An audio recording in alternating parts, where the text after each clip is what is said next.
മധുരക്കിഴങ്ങ് ചെടി പടർന്ന് മൂന്നാമത്തെ ചെടിച്ചട്ടിയിലേക്കാണ് പോകാൻ പോകുന്നത്. ഇത് ഒരു 20 ഇഞ്ചോളം വലിപ്പമുള്ള ചെടിച്ചട്ടിയാണ്. ഇതാ ഏകദേശം ഫുള്ളായി. എന്നിട്ട് ഇതാ ഈ ഒരു വള്ളി കുത്തനെ നിൽക്കുന്നുണ്ട്. അതിനി അങ്ങോട്ടേക്ക് വിടണം തീരുമാനിക്കണം. വേറെ വള്ളി അതാ അടുത്ത ചെടിച്ചട്ടിയിൽ പടർന്നു കഴിഞ്ഞു. ഇതാ മൂന്നാമത്തെ ചെടിച്ചട്ടിയിലേക്കാണ്.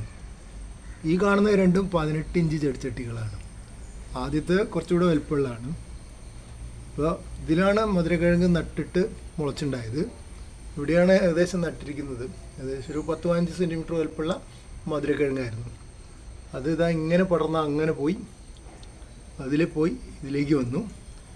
അവിടെ വരുന്നുണ്ട്. ഇതാ ഇനി 3ലേക്ക് കുറച്ചുകൂടെ കഴിയുമ്പോൾ നീളം വരുമ്പോൾ അതിലേക്ക് ചേർച്ച് വെച്ചിട്ട് കുറച്ച് മണ്ണിട്ട് കൊടുക്കും. ഇവിടെയൊക്കെ മണ്ണിട്ട് കൊടുത്തിട്ടുണ്ട്.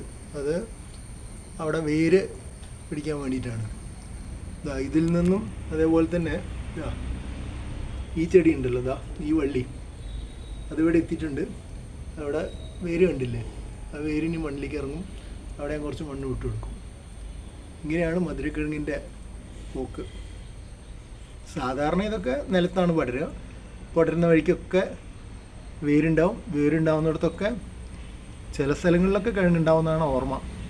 10-50 കൊല്ലം മുമ്പത്തെ പരിചയമാണ്. ഇപ്പോൾ ഈ അടുത്തൊന്നും മധുരക്കിഴങ്ങ് കൃഷി ചെയ്തിട്ടില്ല. ഇവിടെ മുഴുവൻ കോൺക്രീറ്റ് കട്ടകളായതുകൊണ്ട് പറ്റില്ല എന്ന് വിചാരിച്ചിരിക്കുകയായിരുന്നു.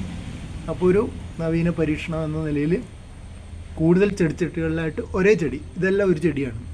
പിന്നെ ഇതിൻ്റെ വള്ളി മുറിച്ച് നട്ടൊരു ചെടി ഇവിടെ വേറെ ചെടിച്ചട്ടിയിലുണ്ട്.